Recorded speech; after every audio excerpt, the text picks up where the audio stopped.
Hello, and welcome back to The Director's Cut, brought to you by the Directors Guild of America, where each episode we bring you a brand new interview with one of the film industry's top directors, conducted by one of their peers. Remember to subscribe to our podcast on Google Play Music, iTunes, Stitcher, or on our SoundCloud page at soundcloud.com/thedirectorscut.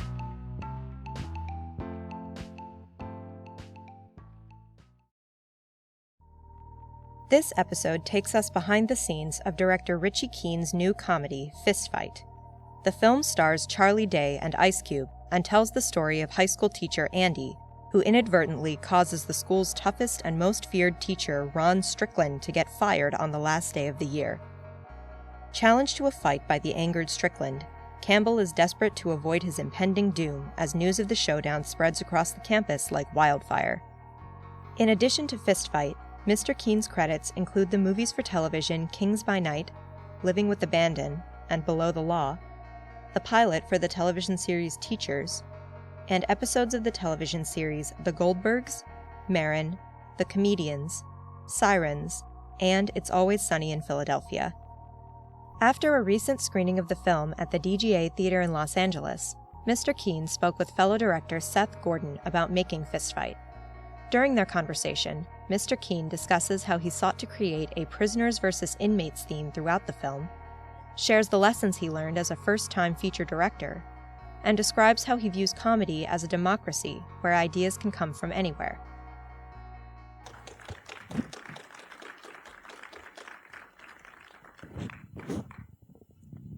It's a great way to watch a comedy in a Yep. big barn. Thanks for sticking around on this holiday evening, everybody. I'd love to get into some of this. I really enjoyed the film. Thank you, Really Seth. fun. I'm blown. I just got to say, I would be lucky to have half the career this guy has. I don't know Seth, and he came because he's a great guy, and I'm so grateful that I get to sit here with you and talk with you. So thank you. Thank you very much. I wanted to talk about, well, first, I guess I want to hear about process, because it's always the stories behind the movie can be as good as the story that's on screen too. How did this start for you, and what was the history of it? So Facebook today let me know what I was doing 5 years ago, and I was an out-of-work director, aspiring director who was an acting teacher trying to convince people to hire him. So I was blessed that It's Always Sunny in Philadelphia hired me to direct their show, and that led to all sorts of amazing adventures in television. And about 2.5 years ago, started reading movie scripts. No one had any interest in hiring me. And I said to my agent, Matt, that I was going to be a very annoying client because I was not going to like anything. But when I read something I liked, I would go at it full throttle and try and make it undeniable. And when I read Fist Fight growing up in the suburbs of Chicago, it read like a rated R Ferris Bueller to me. Like, it read like it had those John Hughes tropes of it all takes place in a day, it takes place in a high school, it's a day that changed someone's life. And I just felt like I could help elevate this project. So I started to pursue this movie. No one would meet with me. I finally got in to meet with a younger executive at New Line, and sort of began this Willy Loman-esque carrying my wares from door to door, knocking on doors. I made a trailer for the movie. I had storyboards for the fight. And then in that time, Charlie Day signed on. So it was like this amazing, weird, of course he did. We have a similar sensibility. And so that was an amazing sort of piece of kismet. And then Ice Cube signed on. And eventually, I thought Charlie, when he signed on, I thought he'd be like, "You're my guy." And he was like, "Tell me, what you think we should do." There were other great directors that were up for the job. And so I had to convince Charlie, and then it got down to, I think, like 3 or 4 of us. And with each subsequent meeting I took, because no one would actually admit that they had met with me, and more people were asking me questions about what I wanted to do, I learned about more and more about the kinds of things I needed to know. And by what are some of those? Talk more about how you're going to elevate Ice Cube's character. Tell us specifically what the fight's going to look. And the fight was. So these two guys, Evan and Van, wrote the script. They did a fantastic job. The fight took place in the parking lot, and for me to live up to the promise of the title, it had to almost be like a horror movie where at the end of the movie you're kind of running through all the places you've been at the camp that Jason or whoever is attacking kids at. And I wanted to just have things throughout the movie that were set up that when we got to the fight got paid off. And so I kind of talked to that. They had put some senior pranks in the movie, and I wanted it to be so. I kept saying this is a prison riot movie. It should be the prison guards versus the inmates. And the whole thing should be a boiling pot. So the fight isn't just about these two teachers, but it's about the school, and it's about, without being heavy-handed, a little bit about the system. So by the time I sat down with Toby Emmerich and Richard Brenner and everyone at New Line, I was focused like a laser and, got the call that it's looking like it's me, and then had to meet Ice Cube's manager, not Ice Cube, but Ice Cube's manager, and then ultimately, hey, Ice Cube wants to meet you tomorrow. Great. Where? When? Atlanta. So, there's a ticket waiting for you. Go to the airport. And I fly to Atlanta and sit in a hotel room, and I'm drinking. I started off dressed like you, and I'm drinking coffee, waiting for the phone to ring. And by the time the phone rings, I'm in a t-shirt and I'm sweating, and I've been sitting there all day just getting jittery.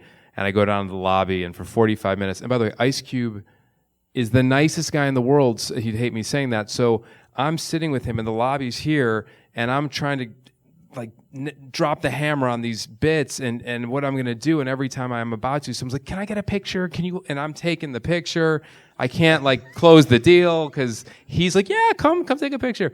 So I'm bombing. And then I'm like, okay, here's what we're going to do. And I'm hitting him with exactly what I want to do with his story and the way I want it to look. And finally, we're about to finish the meeting. It seems like it's gone well. And I just say, Cube, we doing this? We doing this? And he just leans back and he goes, man, you flew out here in a moment's notice. I like what you have to say. Let's go make a movie, motherfucker. And that began a 1.5 year long partnership with Ice Cube. That's great. Yeah. That's great. I'm curious about script process on this because I've worked with Charlie and know what sort of a font of genius he is, both on the computer before you get there, but also between takes and everything. So I would imagine there was not only just your playing around improv stuff happening, but that he also was pretty active in shaping story as you led up, as you inevitably get squeezed right in the final push of prep. Yeah. And you need to reconfigure some things. Can you say a little bit about that? Yeah. We were in a unique situation because it moved fast, and you probably know better than I. This was a situation where I got the job, and they're like, "We're making it. Let's go." Ice Cube has a window, and I felt like I wanted to do all sorts of things. Jillian Bell's role was written for a guy. Tracy Morgan's role was written for a younger white guy. Kumail didn't have a role in the movie, and I just felt like I needed to build the greatest rock band to help me elevate. Look, our best friend and our worst enemy was the concept. It's so clean and clear what it is in a year where these great movies have come out that people haven't seen because it's hard to tell what the movie's about. And at the same time, we knew, look, it's a movie about a fight, so how do we make this interesting? How do we make the journey interesting? Charlie his fingerprints are all over it. We did a lot of work together on the script after we had the writers do work, and they did a terrific job. And then we were in Atlanta, and Charlie and I were just riding away. And then for example, that scene that Charlie does so well with his foot on the car, we weren't going to do that. We had decided this is just too unplausible. Is that a word? To have him with his foot on the car. And even our producer, Sean Levy, who's a great director, made a comment comedically after the table read, look, I'm all about physical comedy. Even I think that's not going to work. So we got there on the day, and Charlie's like, we're doing it. go get the old side. Someone get the PDF from 2 drafts ago where my foot's on the car and we're doing it. And I was like, yeah, let's do it. Why not? Let's go for it. And likewise on set, Charlie, he's just a special guy. I mean, he just had great ideas throughout, and watching him and Kumail riff, watching him and Jillian riff was just great. And there's definitely Seabiscuit, which is one of the funnier jokes in the movie. Tracy just said it, So, and the great thing about Charlie is you don't know when he's riffing. Like, he delivers a line that's written like it's a riff, and he delivers a riff like it's written. He's just great that way. But Charlie had his fingerprints all over the movie, thankfully. What were in the storyboards that you originally presented to layers of executives? It sounds like. What of that survived, or the slippery hallway? Yep. That was something I wanted in there where there'd be a prank. I can't believe no one threw their back out. Like that looked. 8 days of that fight. We filmed 8 days of that fight. That made it the car.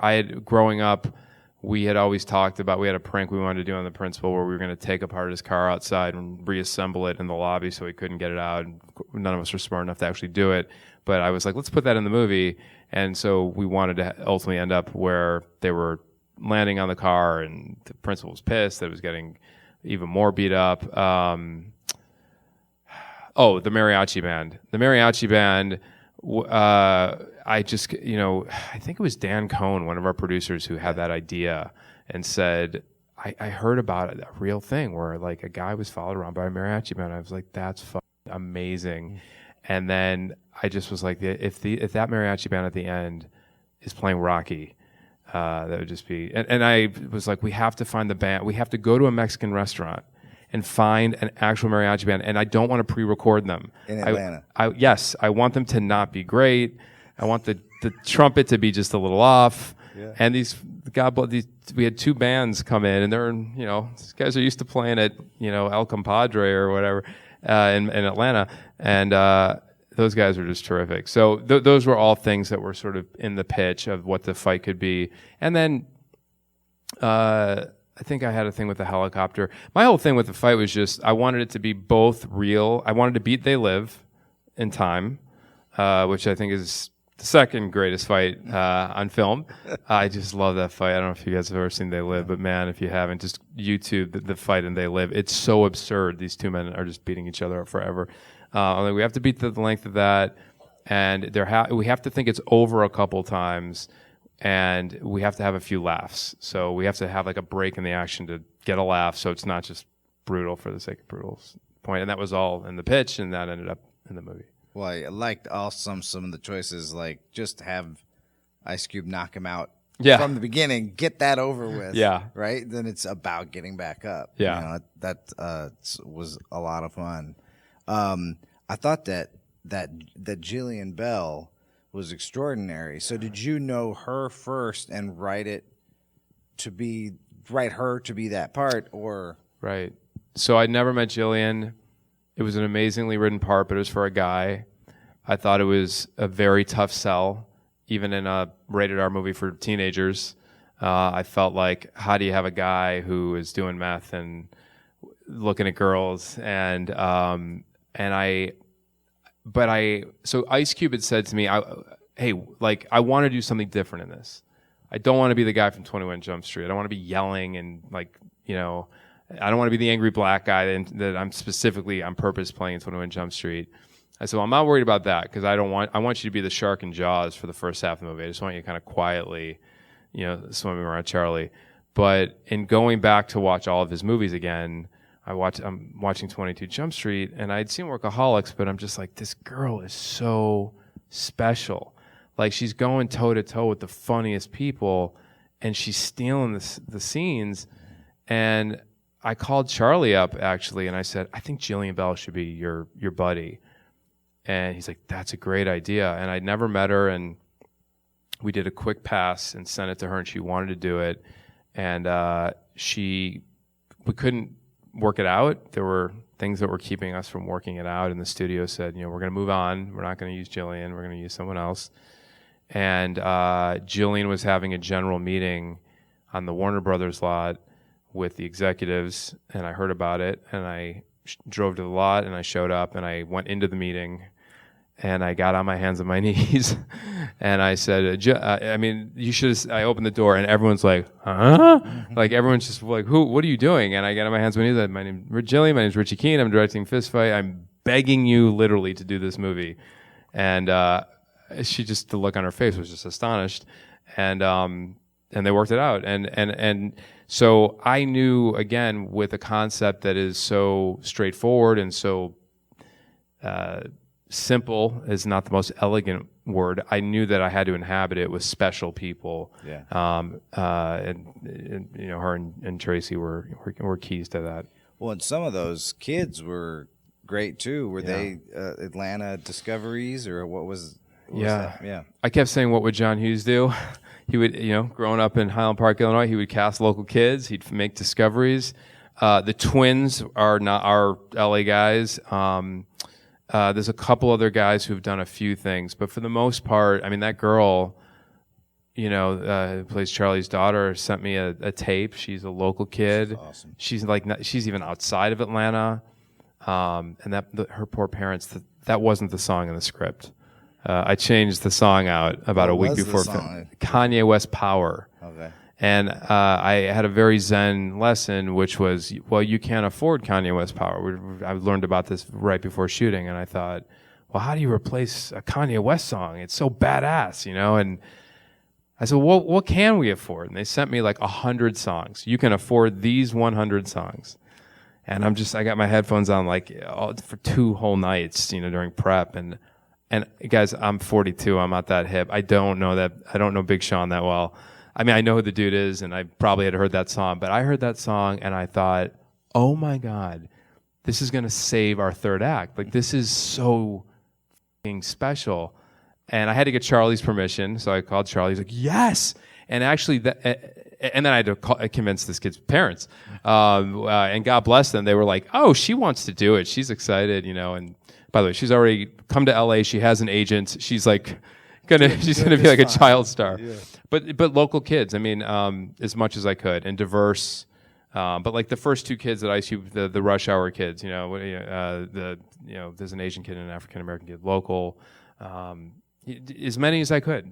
I just felt like I want them to look like real kids, and that was a real joyful experience to find those kids. Yeah, and not easy. I mean, like, Atlanta is busy and picked over and everything. Yeah.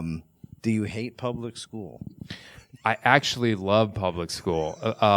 So my mother worked in a high school for 20 years. Both of his parents are educators, and I had teachers like all of these people. It was very important to all of us, from the writers to the actors, that both Charlie and Ice Cube be teachers who really care about their jobs, really want the kids to learn. And I had both of these guys. One of them wants to be your buddy, and if you take your phone out in class, he'll take a selfie with you. And one of them, as he says, I don't need to be liked, I need to educate. But he loves the Civil War, and he wants you to see this beautiful documentary. He's just a guy who wishes he could hit the kids. Cube talks about that. He's like, man, when I was growing up, you get hit. And then Tracy Morgan, I had a gym teacher just like Tracy Morgan, and I had a guidance counselor who looked just like Jillian Bell and dressed that way. And I did always wonder, I wonder what she's really like. So I don't have any answers about education. I do know that in the smallest way, I did want to just say we should take a look at what's going on, because it's not working. The kids are taking over. Our teachers are not empowered. And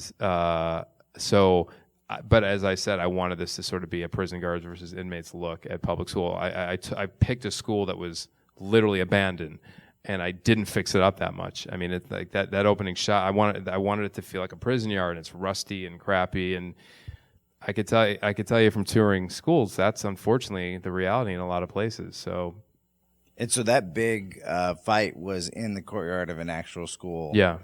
I thought maybe because it was that 3-sided. Right. I mean, I bet Eric Edwards, Yeah. right, shot it could silk that. It was like It was tough. It was a very tough. Eric. Did you pick it partly for that crane shot, or how you go from the roof Right. down to the? Right. I picked it. So here's the deal. I went to like 15 schools in Atlanta, and we were at a point where we were going to probably have to combine 2 or 3 schools because nothing had a gym and a huge parking lot. Nothing had it was crazy. And I got to that school, which had just been abandoned, and I walked into the back, and I'm like, this is a prison yard. And I knew I wanted to do a big sweeping shot. I hadn't designed that yet. But no, I mean, for me, I saw that school, and I was like, this feels like a shitty, rundown public school. And it was 2 years ago. Kids went to school here 2 years ago. So we had challenges in that, we couldn't silk the whole thing. And, we were, by studio standards, a modestly budgeted movie. And so there are, if you really watch it closely, there's moments in the fight where, like, the red brick wall is on fire, basically. And there are moments where it's in the shade. And you just say, do the best we can with that. Embrace it. Yeah. Right? What about the editing process on this? Because I've done a couple movies at New Line. I know how they pay attention at different times, right? Yeah. And very focused attention. I'm just curious what got reshaped in the editing process, either structurally or it's always interesting. Our movie was just too long and had too much stuff. And comedy is a democracy in my eyes. They gave me the great gift of I had 3 like mini screenings where I got to have 100 strangers before the studio watched it. And you just watch and go, oh, no one needs to see that scene. I mean, there's 2 scenes we just fully lifted out. That scene with Charlie and Kumail in the parking lot, in the Richie Keen cut, it's like 50 times longer. Like my first cut of that scene, I just think it's the greatest thing. Watching those 2 guys go, and then you're watching it with an audience, and they're like, "We got it, we got it. Let's go. Let's pick 3, dude. Like, let's go." So.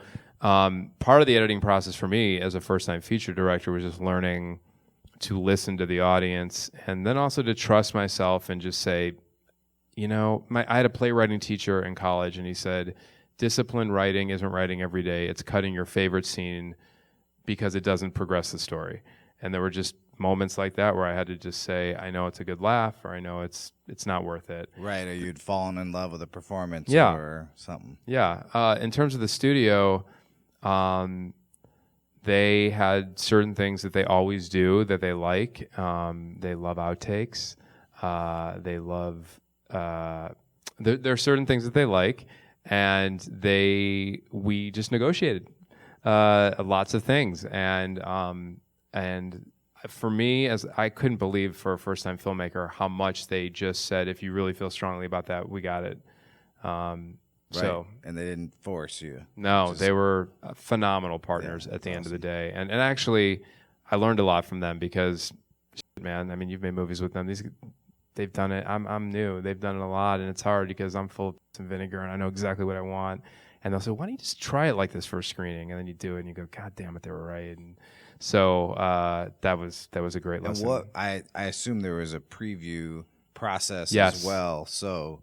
the first time through that is wild. So oh my God. how did that go? It's the biggest, this whole process is like, such a roller coaster. I mean, we only did 1 preview because we tested so well. They didn't want to, they're like, we're good. And, it's so interesting when you read reviews and you go on Rotten Tomatoes, but we tested in the 90s. What happened? We tested through the roof, and after that test, they gave me another screening and said, try 10 or 15 jokes you've never put in before and see how they go. And we did, and we were done. And I think of the 10 or 15, I kept 2, and we were done. They were thrilled with the testing experience, and I didn't know anything about numbers. And I remember Sean Levy saying, if you get this number, you're reshooting. If you get this number, you're in good shape, but you're going to have to do a lot of work. If you get this number, they're going to leave you alone. And I remember, and so you're sitting in a theater that's even bigger than this, and you're waiting after the audience leaves, and they come out and they tell us the number, and Sean looked at me and said, they're going to leave you alone. I thought, okay, cool. Yeah. I mean, it's wild, though, too, because sometimes what they're they're happy with a number, but there are lessons that you've learned potentially from that screening that you may not want to stop, even if they kept. I wouldn't stop. And actually, Dave Neustadt of the studio said, "You're the first director we ever had to tell to stop. Usually, it's the other way around, where the director's like, oh, I'm good. Can we just be done?" And I just kept saying, "Can I get one more screening?" And look, we just focused in on this was a movie for people under 25, really, because we knew that the people that were going to be most interested in seeing teachers fight were going to be people in school or just out of school. Yep. And so I have this great picture on my phone of a woman sleeping at our test screening, because every time someone would talk about how we tested, I would show them the picture and I'd be like, yeah, but she fell asleep. I used to be a stand-up comic, and the whole audience is laughing. There's one person in the front with their arms folded, and you're like, "What's your problem, bro?" And so I want to make this woman my profile picture, but I don't want to get sued. But she was like my spirit animal through this whole process. Like, what would have kept her awake? It's not a quiet movie. I mean, to fall asleep, Spirit animal of your inner critic. Yeah. Right? Just sleeping. Yeah. Let's see. I was curious. Well, I'd actually, if there's any questions people have, I always love to hear what an audience's questions might be too. I don't know if there is a microphone, or if there's anybody that has anything they want to chime in with. Anyone? Yeah. 40 shoot days that we got, because we stayed at that school for almost everything.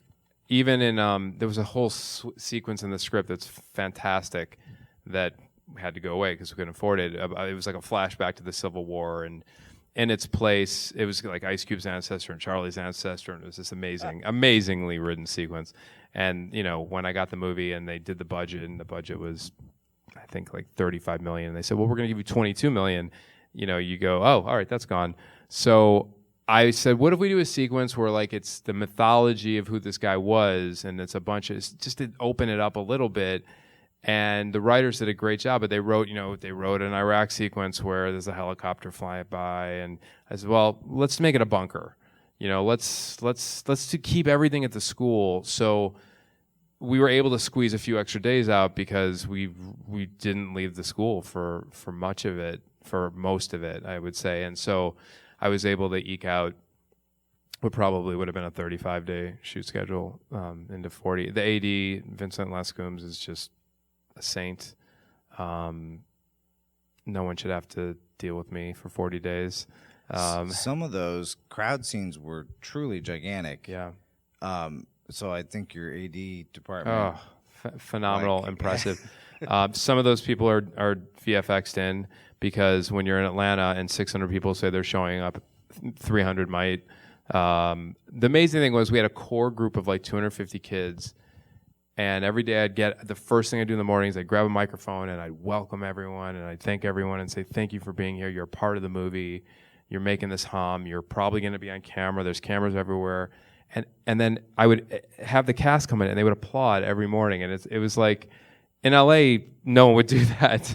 But I think we were in the middle of nowhere, Atlanta. We weren't like in the heart of Atlanta. And I think these kids couldn't believe that Ice Cube and Tracy Morgan and Charlie Day were there, and Christina Hendricks. And so they were wonderful. Those kids were fantastic, and they were a part of it.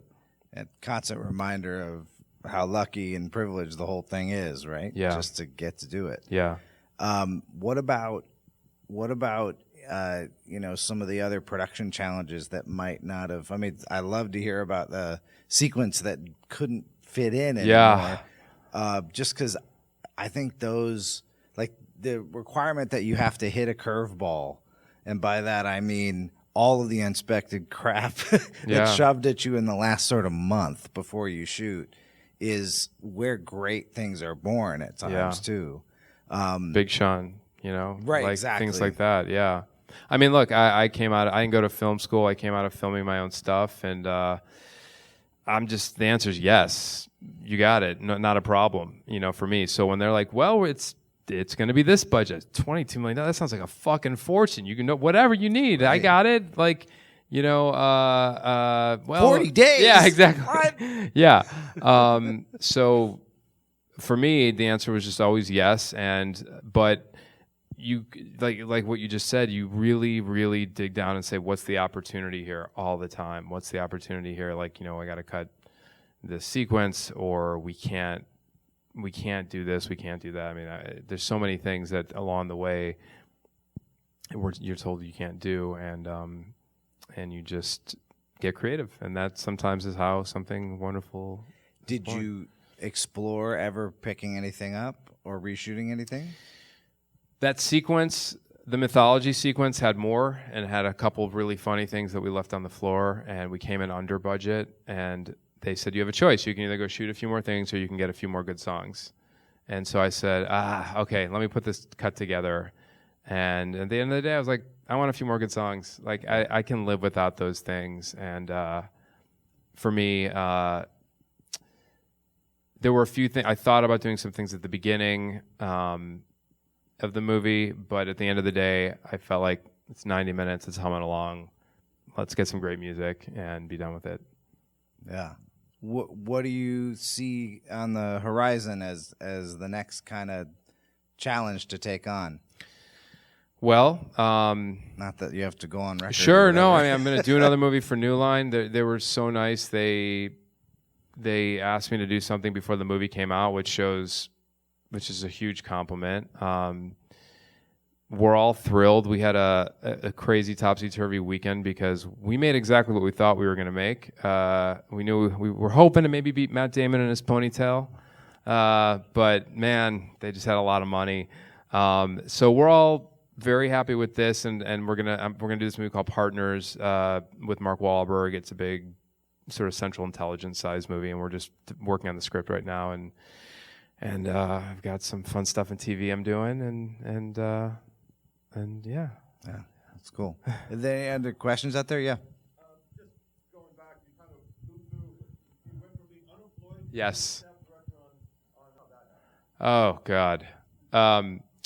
So I was a stand-up comedian and an actor and an acting coach for 10 years. And at like 31 in 2005. So YouTube has just come out, but it's not really a thing yet. And I decide I want to get into directing because I had been an acting coach, and I felt like I was directing the actors. I was like, I'm having directors send actors to me. Why the hell aren't I doing this? I just didn't know anything about cameras. And then I saw It's Always Sunny, and the crazy thing about the whole thing and the full circle moment for me was that they inspired me because they had shot their own pilot. So I went out, I shot my own pilot. It wasn't as good as theirs, but I got a TV deal out of it, and I thought, I'm on my way.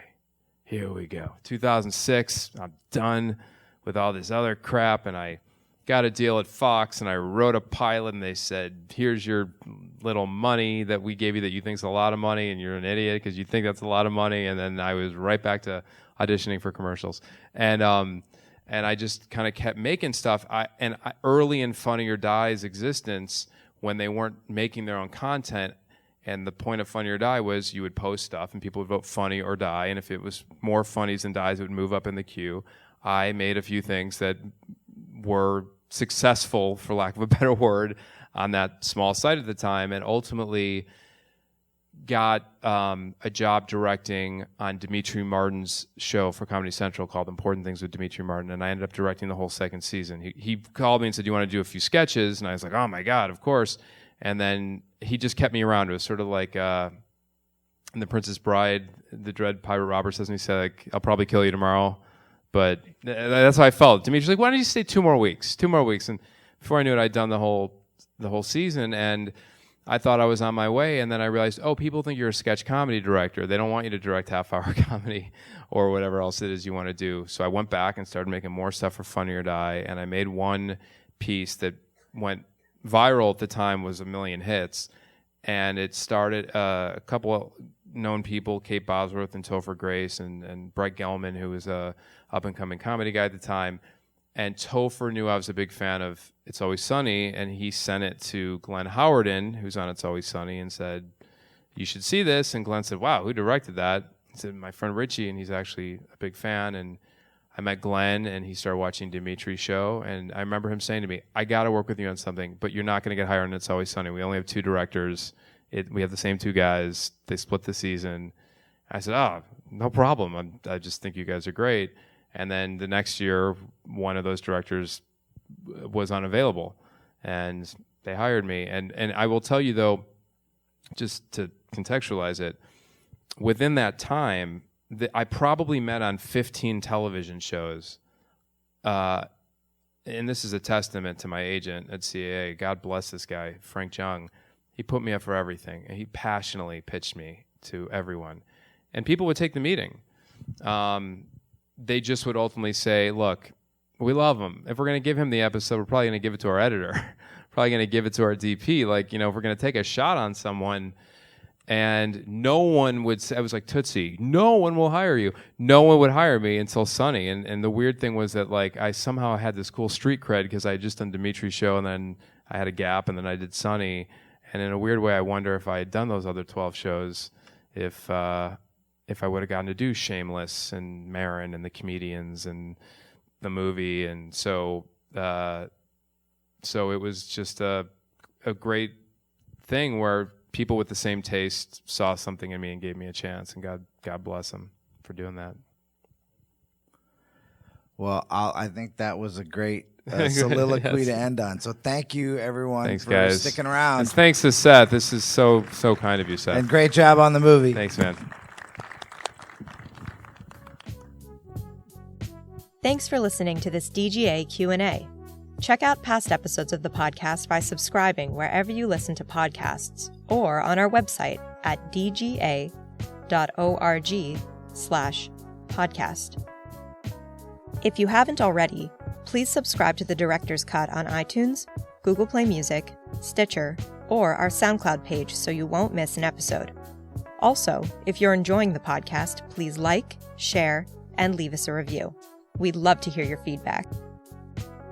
Thanks for listening, and have a great week. This podcast is produced by the Directors Guild of America. Music is by Dan Wally.